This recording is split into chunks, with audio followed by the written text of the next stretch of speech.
Hello बच्चों, एक बार फिर हम मैथ की प्रश्नावली 2.1 का सवाल नंबर 5 से लेकर के और 8 तक करेंगे। तो सबसे पहले जो हमारे चैनल पर नए हैं वो चैनल को सब्सक्राइब करें। अब हम शुरू करते हैं। 5वां सवाल है, निम्न के प्रवृत्ति लिखो। तो सबसे पहला इसमें 24,40,701 का प्रवृत्ति लिखना है। प्रवृत्ति क्या होता है? प्रवृत्ति होता है बाद में आने वाली संख्या। तो बाद में आने वाली संख्या को हम उसमें +1 कर देते हैं। तो 24,40,702 हो गया इसका प्रवृत्ति। इसके बाद नेक्स्ट है 1,01,199। 1,01,199 में हम 1 जोड़ देंगे तो 1,02,000 इसका प्रवृत्ति आ जाएगा। ऐसे इसके बाद सी देखिए 10,99,999, इसमें भी हम 1 प्लस करेंगे तो हमारे पास 11 लाख आ जाएगा। डी देखिए, डी में है 23,45,670, उसमें 1 जोड़ दिया तो 23,45,671 इसका आंसर होगा। इसके बाद नेक्स्ट क्वेश्चन है, निम्न के पूर्ववर्ती लिखिए। अब इसमें पूर्ववर्ती मीन्स किसी भी संख्या से पहले आने वाली संख्या होती है।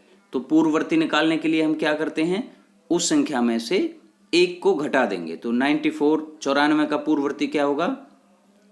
94 घटा 1 तो 93 आ जाएगा। ऐसे ही दूसरा है 10,000 का पूर्ववर्ती 10,000 घटा 1 तो ये आ जाएगा 9,999। उसके बाद अगला देखिए 2,08,090, इसका पूर्ववर्ती 2,08,090 में से 1 को घटा देंगे तो 2,08,089 इसका पूर्ववर्ती होगा। ऐसे ही अगला क्वेश्चन देखिए, डी 76,54,321 का पूर्ववर्ती क्या होगा? 76,54,321 में से 1 को घटा देंगे तो 76,54,320 आ जाएगा। इसके बाद देखिए अगला क्वेश्चन, संख्याओं के निम्नलिखित युग्मों में से प्रत्येक के लिए संख्या रेखा पर कौन सी पूर्ण संख्या अन्य संख्या के बाईं ओर स्थित है? इनके बीच में उपयुक्त चिन्ह, इन दो चिन्हों में से जौन सा उपयुक्त चिन्ह आपको लगे उसका प्रयोग करते हुए इन्हें लिखिए। तो सबसे पहले आप ये देखिए कि संख्या रेखा के बाईं तरफ कौन सी संख्या होती है।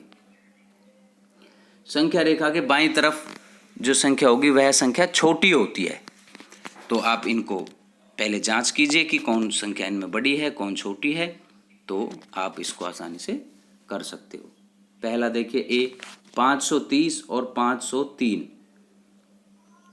आप पिछली कक्षाओं में भी ये आसानी से करते आए हो कि 530 और 503 में से कौन छोटा है, ये कैसे निकाला जाए। सबसे पहले देखिए आप जो इसमें इकाई, दहाई, सैकड़ा, हजार, जहां तक ये संख्या जा रही है पहले उन अंकों को देखिए। तो क्योंकि इस दोनों ही संख्याओं में 3-3 अंक हैं, दोनों ही संख्याएं सैकड़ा तक जा रही हैं। तो सैकड़ा का अंक देखिए, पहले 5 है, यहाँ दोनों में 5-5 है, इट मीन्स सैकड़ा बराबर है। उसके बाद दहाई पे आ जाइए, 530 में दहाई 3 है और 503 में दहाई 0, तो 3 बड़ा है, इसलिए दहाई से हमें पता लग गया कि 530 बड़ा है, इसलिए 530 बड़ा 503 लिखा जाएगा। और इसमें संख्या रेखा पर बाईं तरफ 503 आएगा, जो छोटा होता है वो बाईं तरफ होता है। ऐसा ही है 370 और 307, ये बिल्कुल पहले के जैसा ही है, इसे खुद भी करके देखना। इसमें 370 बड़ा है 307 से और संख्या रेखा पर बाईं तरफ 307 आएगा। उसके बाद 98,765 और 56,789, इसमें देखिए, जैसे मैंने पहले ही बताया आपको कि पहले देखिए कि संख्याएं कहाँ तक जाते हैं। तो ये 10,000 तक जा रही है, तो 10,000वां अंक पहली संख्या में 9 है, दूसरी में 5 है, तो 9 अधिक है, इसलिए 98,765 बड़ा है 56,789 से।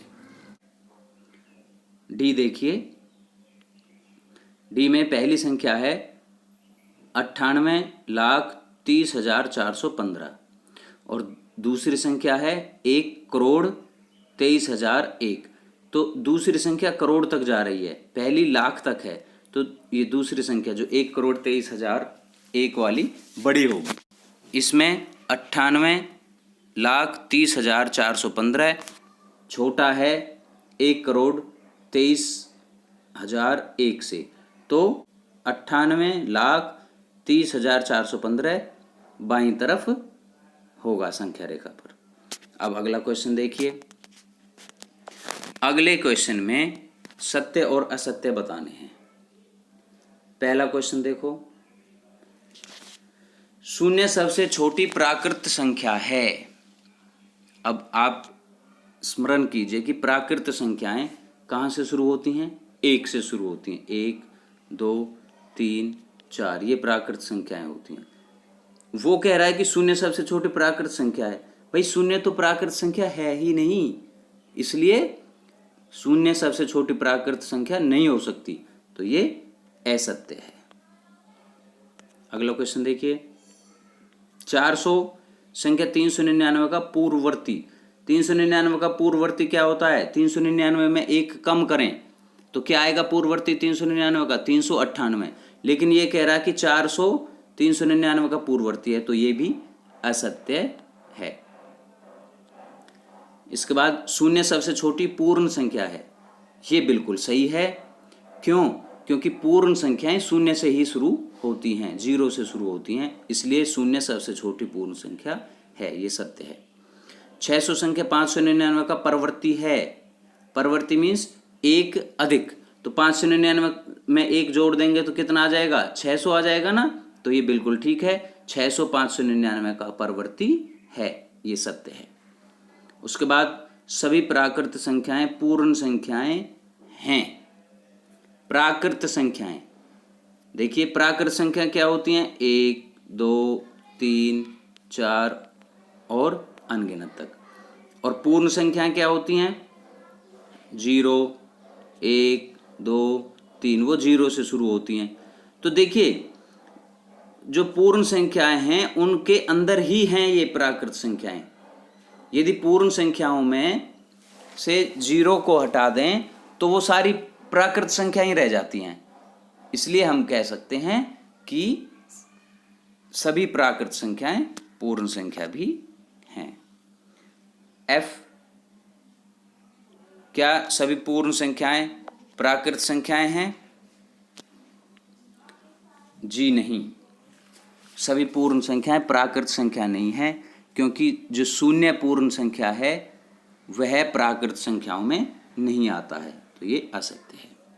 अगला देखिए, 2 अंकों की पूर्ण संख्या का पूर्ववर्ती 1 अंक की संख्या कभी नहीं हो सकता।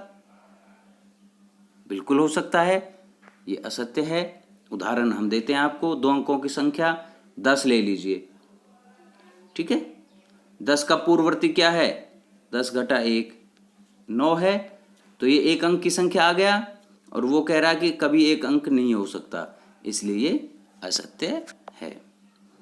1 सबसे छोटी पूर्ण संख्या है, ये भी असत्य है, क्योंकि सबसे छोटी पूर्ण संख्या तो 0 है, 0 है। अगला, प्राकृत संख्या 1 का कोई पूर्ववर्ती नहीं होता। जी बिल्कुल ठीक है, क्योंकि 1 सबसे छोटी प्राकृत संख्या है और उसका पूर्ववर्ती कोई नहीं होता। उससे कम तो कुछ होता ही नहीं है, सबसे छोटा 1 ही होता है, इसलिए इसका कोई पूर्ववर्ती नहीं है। अगला, पूर्ण संख्या 1 का कोई पूर्ववर्ती नहीं होता। पूर्ण संख्या, यहां देखिए, पहले तो प्राकृत संख्या 1 थी, अब है पूर्ण संख्या।